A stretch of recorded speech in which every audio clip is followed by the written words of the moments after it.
Sunday আজকে একটু pasta বানিয়ে নিলাম। এ তো পুরো দোকানের মতো করছিস তুই।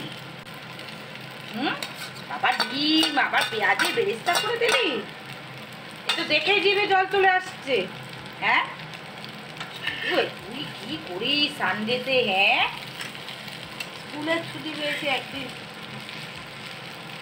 তো বন্ধুরা দেখো দেখো পাস্তা হচ্ছে, কত পাস্তা করছে, এত পাস্তা। হ্যাঁ একার জন্য এত পাস্তা, আমাকেও দিবি, আমিও টেস্ট করবো। বেরেস্তা করে এই করে আবার বাটার নিয়েছিস কেন বাবু? এর মধ্যে বাটারও দিবি? এ তো পুরো সে দোকানের মতন হয়ে গেল ব্রেকফাস্টে। হ্যাঁ দেখো বন্ধুরা, পেঁয়াজকে ভেজে বেরেস্তা করে নিয়েছে, তারপরে করেছে কি ডিমের অমলেট করে, ডিমটাকেও করে নিয়েছে, ভেজে ভুজিয়া করে নিয়েছে। বাবা আবার এর মধ্যে দুধও দিবি? দুধের মধ্যে কি দিয়েছিস বাবু?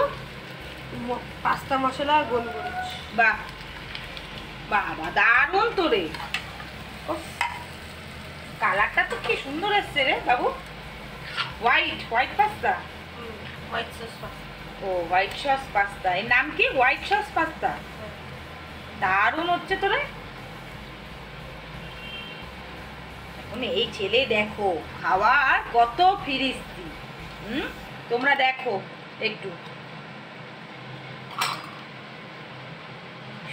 সানডে হলে ওর মাথায় চাপে একটা না একটা নতুন ডিশ ও বানাবে। এরপরে কি দিবি বাবু? আবার মশলা দেবো। দেখেই তো জিভে জল চলে আসছে রে। হ্যাঁ তা আবার কি দুধ একটু রেখে দিলি, মশলা মাখানো দুধটা। এটা কি দিলি? নুন।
পাস্তা আর একটু বিকেলবেলা চলে আসলাম কিছু মার্কেটিং করতে।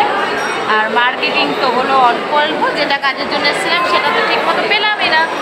যাকে একটা গিফট আইটেম দেখতে এসেছিলাম, ওটা বাইরে থেকেই কিনবো। এবার একটু চলে আসলাম খানা পিনা করতে, ওখানে খেয়ে নিই, দেখি খাই। কিন্তু সানডেটা একটু মস্ত। আর দেখো সানডেতে এখানে কিন্তু প্রচুর ভিড়, মানে রীতিমতো লড়ালড়ি করে একটা টেবিল জোগাড় করেছি। খবরটা বসে আছি, অর্ডার দিয়ে এসে দেখি কতক্ষণে খাবার দাবার আসে।